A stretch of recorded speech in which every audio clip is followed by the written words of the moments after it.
Well, hello again, everybody. Kyle Neddenriep here from the Indy Star. The I'd say sectional football draw was tonight. Wanted to go over some of the top takeaways from that experience, and also, I know often it comes up where, this time of year we're talking about, people wanting seating and or don't.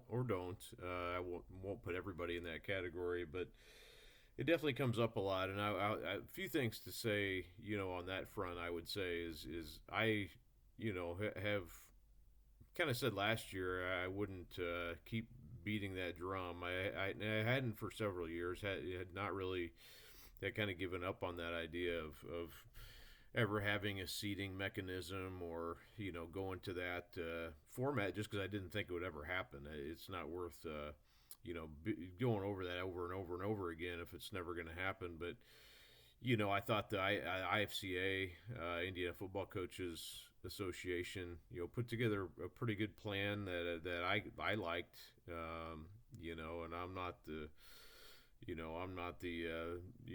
be all end all, obviously, but I thought it was a good plan. It was basically a proposal to seed the seed 1 through 16, top of 6A, and bottom half of 6A, basically, and do like a 2 year trial run, two year just sort of a test balloon, as it were, to just see what it would look like. And thought that was a pretty good idea, and you could do it differently. Use some sort of sagarin or mixture of whatever to do that. So I know sometimes people say, hey, what's the difference if you seed the sectional? It only matters the one game. You're going to play that team regardless. Who cares? Well, I mean, that's not what we're talking about. If you would seed it, you would seed deeper than one section. And yeah, I would agree with you. If you're only seeding those four teams, it's not going to make any real significant difference into actually changing the tournament.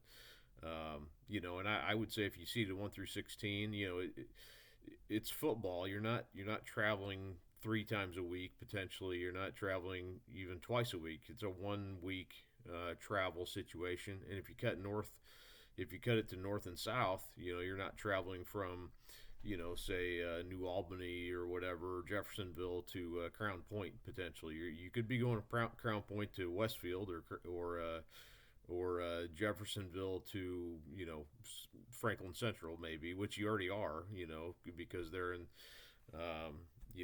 those that southern half of 6A is split apart anyway. So there are some things that there would be a little bit more travel potentially, but not as much as I think people would who don't want seating would maybe want you to believe.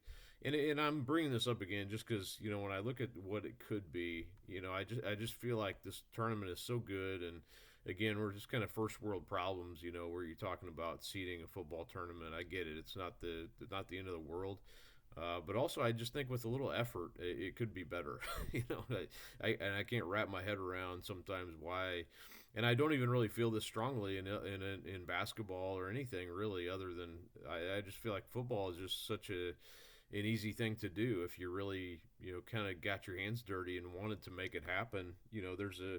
There's an easy way to do it and make this thing even better than it is, and make the regular season sort of have some more oomph to it and some meaning to it. And and when I look at the the potential for tonight, you could have, I don't know who the number one seed in the top of, and you could still do your sectional draw show. You could still do, I mean, because you would draw, even, and I think in the classes 4 and lower, you could maybe just seed the top two in each sectional, get them on the opposite sides, and then blind draw the rest of it.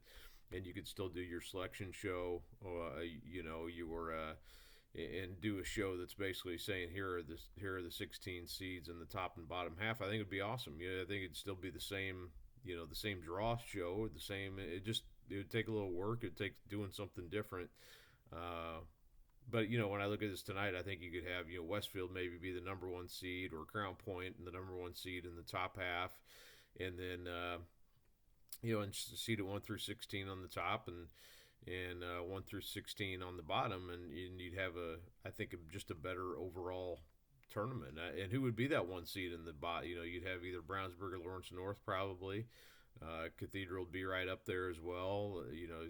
And you wouldn't have potential for like Lawrence North playing Cathedral in the second round.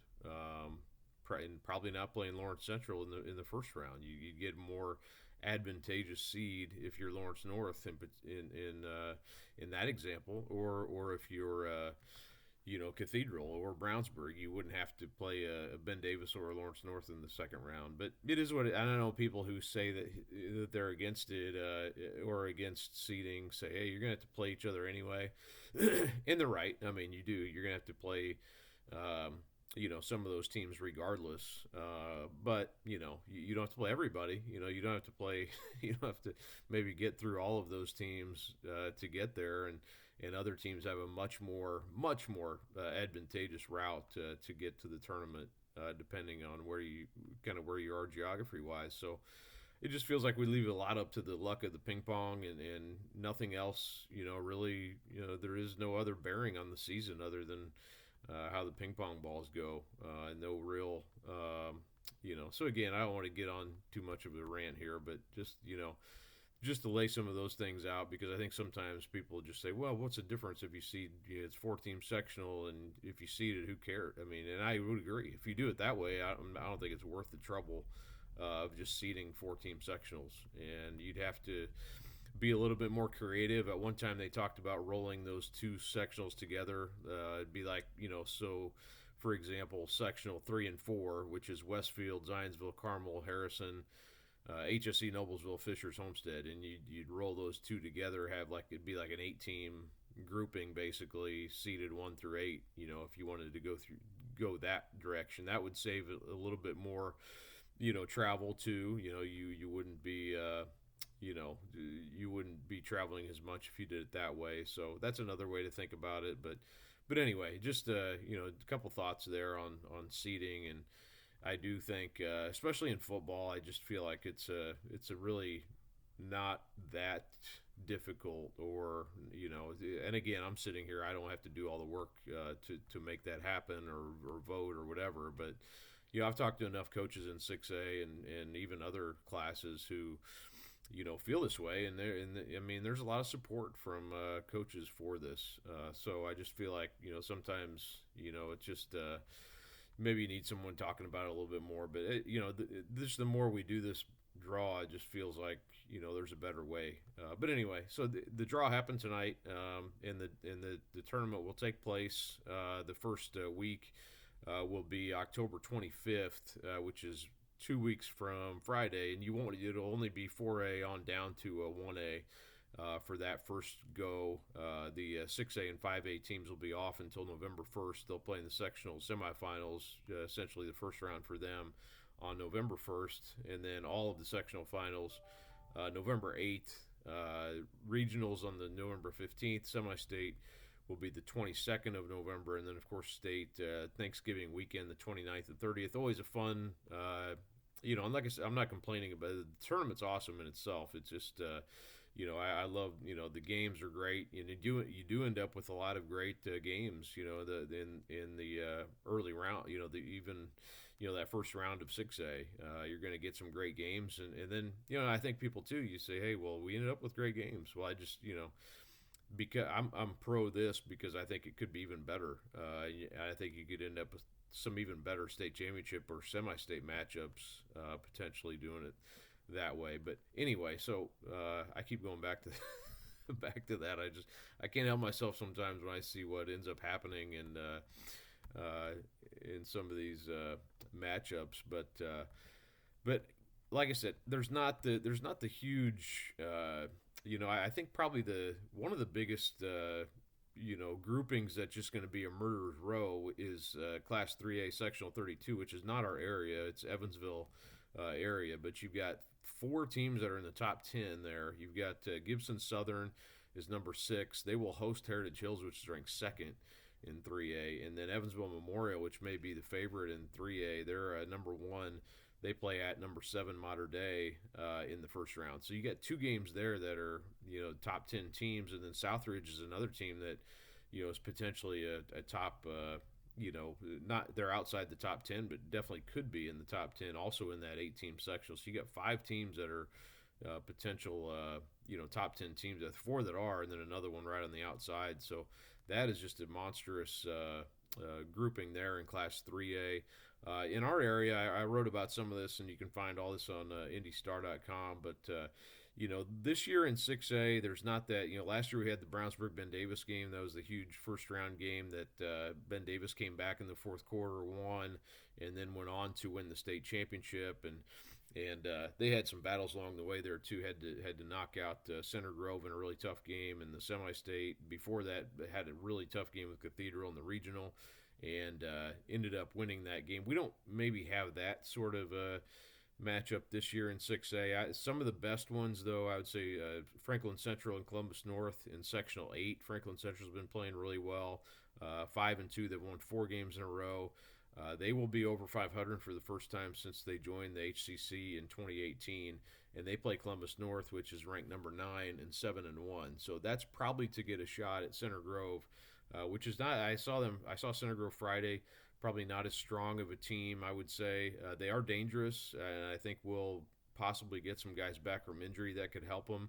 But they're not as overwhelmingly strong maybe as they have been during that 3-year run. And then last year even, I think if they get by Ben Davis, they would have most likely beat Crown Point and won a 4th straight title. So they're kind of on the, they're still dangerous, still a good team, still have really good weapons at receiver especially, and quarterback Gabe McWilliams.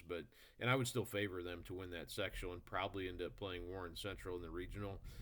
But you also, I think, have to consider Franklin Central and Columbus North in that mix. Still, I think it still probably would be an upset pick there with either of those teams, but I think potential possibly there for one of those. And then also Lawrence North, which I've seen actually the last couple weeks, 3 weeks now, I've seen them play. And excellent team, very fast on both sides of the ball. And they play Lawrence Central in the first round of Sectional 6. So that's a rivalry game. That game was close in the first game of the season, 33-26. Lawrence North won. Lawrence North now 8-0. LC is 3-5, and they lost this past week to Ben Davis. But they played Center Grove close 2 weeks ago. They beat Pike the week before that. They beat a good Edwardsville, Illinois team. They've lost a couple close games, so they're a team that's a little bit scary, I think. If you're Lawrence North, and Lawrence North did not get any advantage here because then they would play Cathedral, so they get the next toughest game, and then the toughest game potentially is Cathedral, which has really been playing well. Have won 4 in a row. Beat Center Grove 2 weeks ago. Beat Roncalli last week. I've been putting up a lot of points, they're always and I covered the Cathedral Lawrence North sectional championship game last year, and Cathedral really had their number defensively. It felt like Lawrence North just could not move the ball that night. That game I felt like could have gone on and on. They wouldn't have been able to score. They would get some yards, but never get in position to score. So.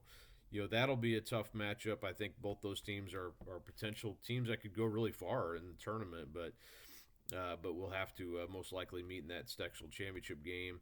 And then also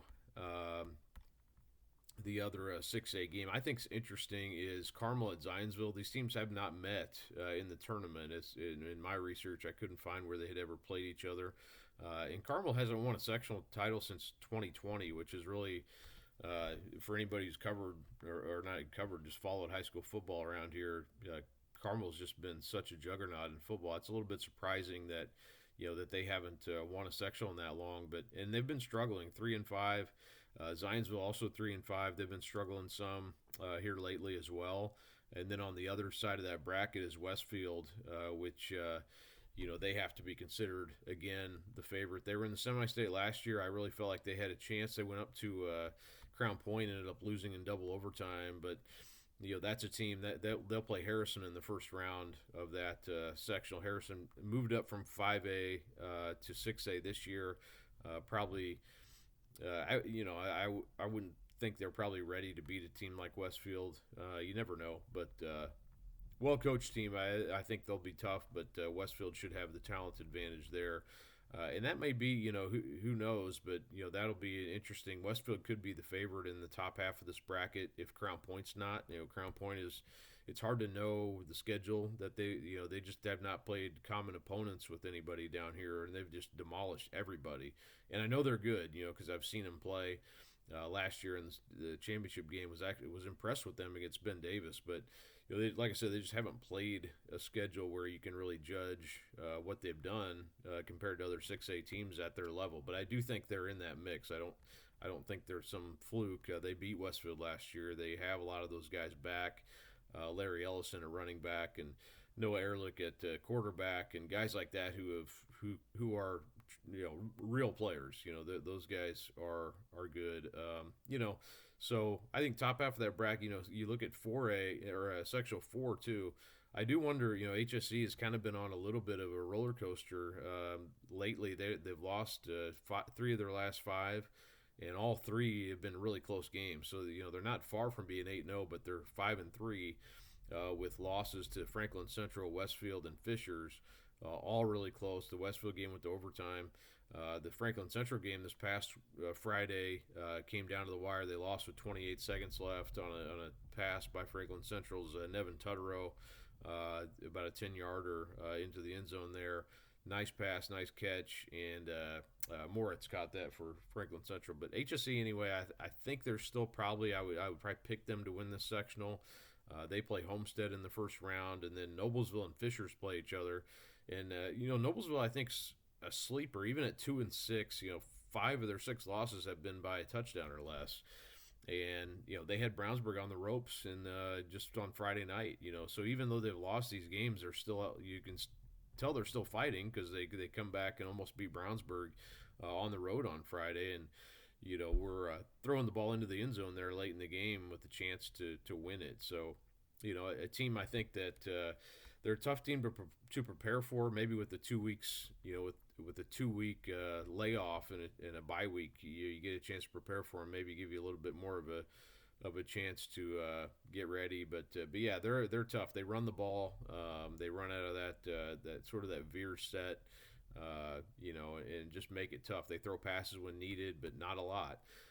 So that anyway, I think that'll be an interesting sectional in sectional 4. I talked about sectional 5: Brownsburg, Ben Davis, Pike, and Avon. Brownsburg goes to Avon.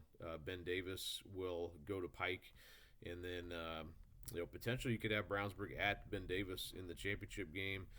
Avon and Pike though are not pushovers this year. They're not Avon played Brownsburg really tough in the first game, and then it kind of got away late, and Brownsburg ended up winning by 30. But it wasn't, when you look at it, it wasn't really a 30-point game. And then Pike, they beat Ben Davis, Avon beat Ben Davis earlier this year. Pike did not. They played Ben Davis. Ben Davis won that one pretty handily, but Avon did beat Ben Davis in overtime earlier this season. So, again, had some injuries. A lot of teams do, but which changes your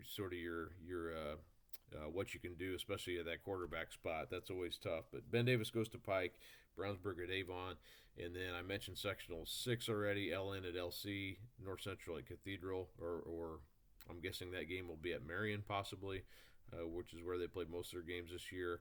Sectional 7 really is Warren Central's most likely will be a big favorite there. Warren Central plays Tech at Tech, Perry Meridian's at Southport, and then I mentioned Franklin Central is at Columbus North in Sectional 8, Center Grove at Jeffersonville in that one as well. So you would probably have either Franklin Central or Columbus North at Center Grove in the championship game in Sectional 8. So that's Class 6A. Again, there's not, just not the huge showdown game in 6A in that first round this year. Probably, there's some intrigue though. The 3 that I mentioned, Fishers Noblesville could be good. I think, Carmel Zionsville could be interesting. Brownsburg Avon and Ben Davis Pike. I mean, those would be games you'd want to keep an eye on for sure. LN at LC, I think that potentially rivalry game. You just never know. And then Franklin Central Columbus North will be a good one. I would assume that would be a really good game. Probably give the edge to Franklin Central the way they've been playing here lately. And then you look on down, looking around in 5A all year long, you've kind of had your eye on sectional 13 where Whiteland and Decatur Central, they will play each other at Decatur. I covered that very game earlier this year. Decatur was just too fast in some areas. Casimir Hicks is just, especially he can fly. Whiteland ran their stuff really well. But Whiteland's kind of been struggling here lately, somewhat surprisingly. They just have not. What was their score this past? They lost 32-7 to Plainfield this past week. They've lost three in a row now to Martinsville, Mooresville, and Plainfield. So they've dropped to 3-4. So they might not be maybe the team that can get it done this year, but I think Decatur Central is, and Decatur would play if they can beat Whiteland. They would play most likely, well, almost certainly will play Plainfield in the championship game. Plainfield's had a great year. They are 7-1 with only a loss to Decatur, so that could be a rematch game. Decatur beat them 42-21 in the first game a few weeks ago. Again, speed against strength in that one. And Decatur's a team I really like. I picked them to go back to the 5A championship, and I think they can do that. Plainfield, I think, will have something for them. That would be a good game. I think everybody's kind of been looking forward to that potential matchup happening again. So, but first I have to get through Whiteland. That won't be easy for Decatur, but that's sort of it. Franklin, they go to Columbus East in sectional 14. East Central is also in that sectional. That's about it for our area teams. We don't have that many 5A teams around here. In 4A, the big ones are, and I will jump down to sectional 23 real quick because I really like Martinsville's team. I like their draw and route to get there. Martinsville is 8-0. They've been one of kind of the stories of the season in 4A and really in our area, and they don't have to run into East Central, which is kind of the big thing. East Central moved up to 5A and probably not the team they were anyway without Josh Ringer and some of the guys they had in that senior class. But Martinsville opens up against Charlestown at home. Charlestown has just one win, and then they would play probably Silver Creek in the next game. Silver Creek has 3 wins, and then the next best team is probably Greenwood, which Greenwood's 2-6. They're better than that though. They play a tough schedule in the Mid-State, and I would say they would, maybe be able to give Martinsville a game. But yeah, this is a great chance for Martinsville. They have a really good team, and we knew going into the year this would be a good chance for them with the schedule that they would see in the sectional and potentially beyond that. I think they could be even the favorite in the regional too. So I kind of like them to get to the semi-state this year. Also in 4A in let's see, what is that? Sectional 21. Yeah. Let me look here. Sectional 22. 21 is New Pals, I think, to lose. That sectional's been pretty tough in the past, but man, New Pal just looks like a juggernaut this year. I don't sense them having much trouble. Although they did get Mount Vernon, which talent, speed. They get some, maybe some, static, but man, they beat them by 48 the first time they played them. So I don't know. New Pal looks better than last year. They're always good, of course, and again 7-0 this year. So yeah, they play Mount Vernon in the first game, and then you would see most likely in the second game, Yorktown or Richmond. On the other side of the bracket, those Greenfield Central. Greenfield Central plays Beech Grove, and then either Newcastle or Pendleton Heights. But again, Greenfield Central is 6-2, but lost 38-0 to New Pal 3 weeks ago. So it's going to be an uphill climb for anybody in that sectional, and probably for the next 2 years. New Pal's really loaded, and even beyond that. They're Kyle Ralph's got it going there again. I think they're going to be tough to handle, and the team they could see in the regional, and kind of been thinking about this all year, the potential maybe playing Bishop Chatard, a New Pal Chatard game in the regional. Could be a really fun matchup. Chatard actually probably has a little bit tougher sectional than New Pal does, though. That sectional 22, and Chatard got a good probably a better draw than most of the teams in there. I would say with they would see Addicts in the first round, or will see Addicts in the first round, and then they're at Addicts, and then play, or I guess that game would probably be at um, Broad Ripple. I have to find out for sure, but Addicts will be hosting that game somewhere, and then Mooresville and Shortridge will play on the same side of that bracket. So you could have Mooresville Chittard in the next round. But the other side of that bracket, you've got Danville and Brebeuf, which that will be a really fun game, and then Roncalli and Northview. Northview's 7-1, but I would really favor Roncalli to beat them at home. So you'd have Roncalli and potentially playing Brebeuf again in the semifinal, which that I covered that game. It was the postscript of the Hurricane Helene situation, and it was blowing sideways rain, and really strong winds did not favor Brebeuf at all. And Roncalli took advantage and kind of handed it to him. So Roncalli's a good team. Their record is right now 3-4. But such a tough schedule. They lost to Cathedral, lost to Cincinnati LaSalle, lost to Columbus North, and Chittard. The first time they played them was only 9-3. So they defensively they're a very impressive team. Physically, they like to run the ball. They're getting better. They kind of seem like the old school Roncalli type of teams that are going to try to run it down your throat and play really good defense.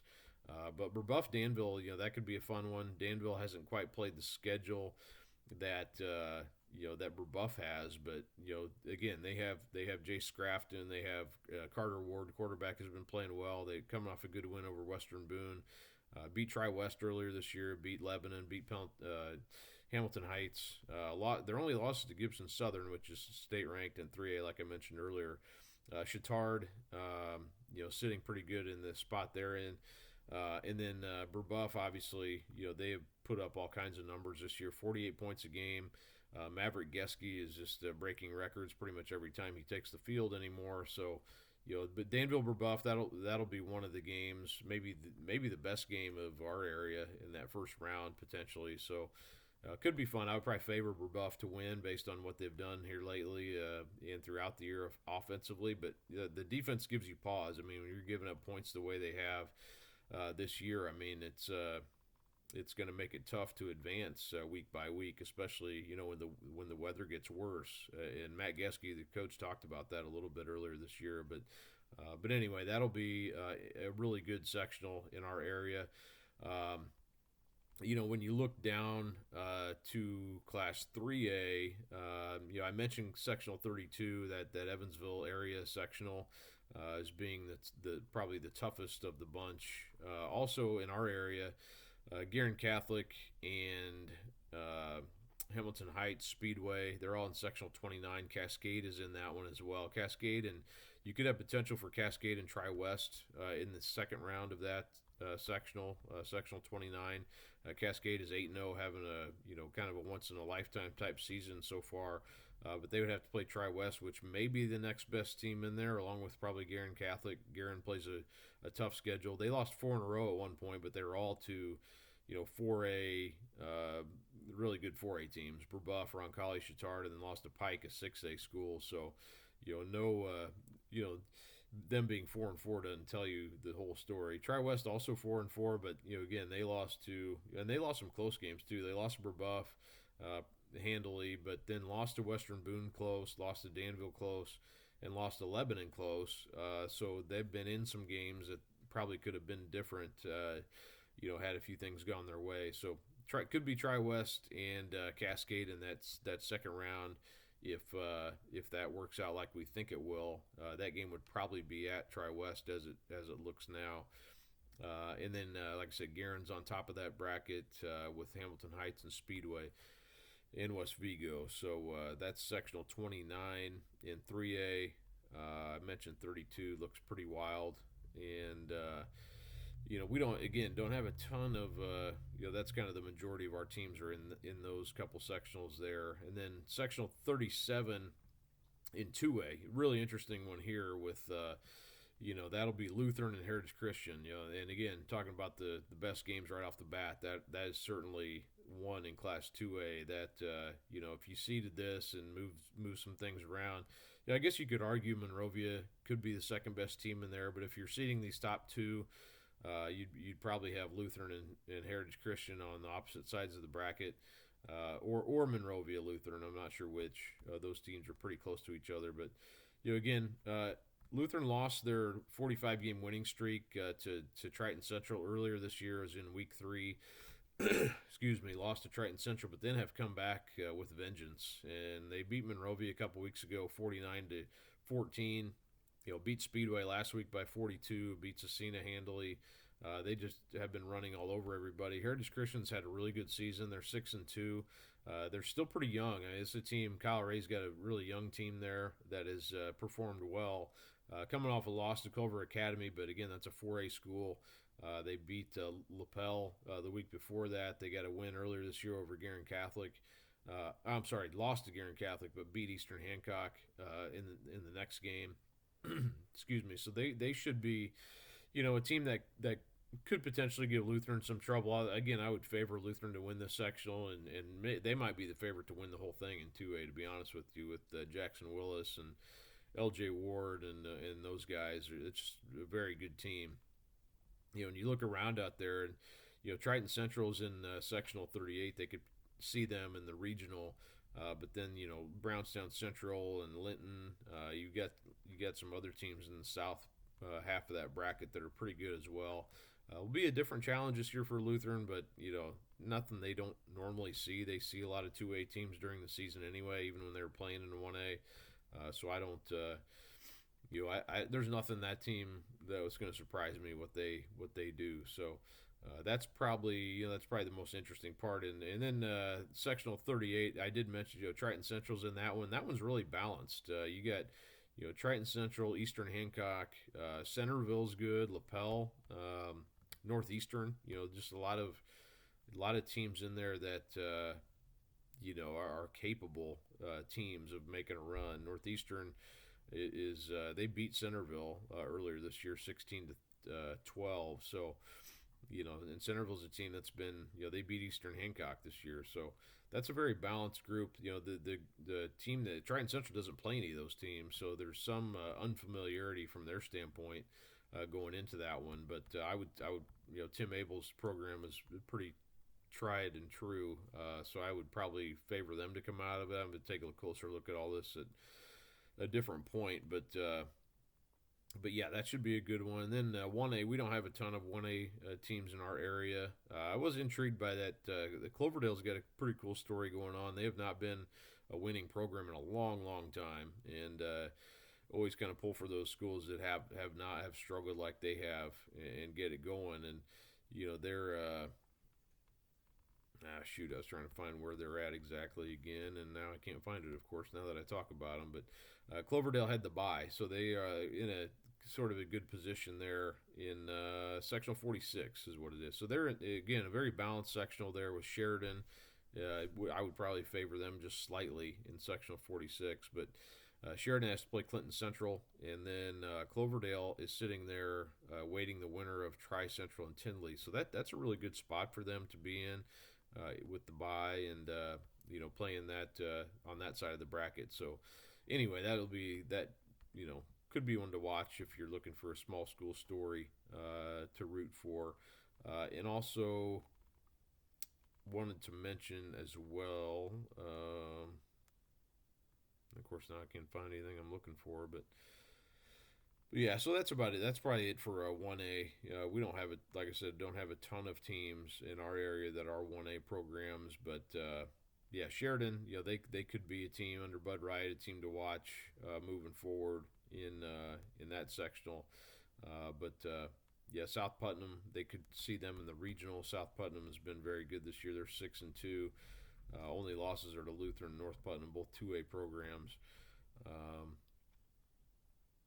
Yeah, and then Springs Valley plays Providence. That's number 2 versus number 6. Springs Valley's number 6, Providence number 2. So that's another top 10 team, not top 10 game you could have in the first round there, or will have in the first round of sectional 48 down south in 1A. So yeah, you have a few. There are a few top 10 matchups in that first round, but again, don't mean to get on the soapbox all the time and talk about. But I just I think people who that always kind of it's something that always comes up where people talk about seeding those 4 team sectionals, and that's not what was really being proposed by the IFCA. So I think there's some misconception of that, and I think there's just people. Sometimes people just don't want to do it, and that's fine.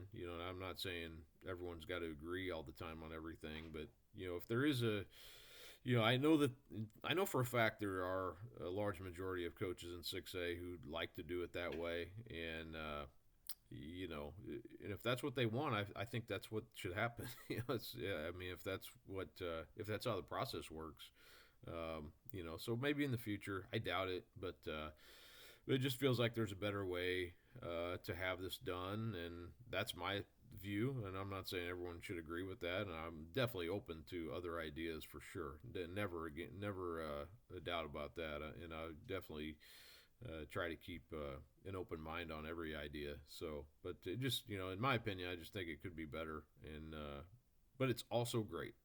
Two things can be true at the same time, and I love covering high school football, and it's why it's why I feel strongly about certain things like the seating aspect of it and whatnot. But again, appreciate everybody listening. I've rambled on long enough.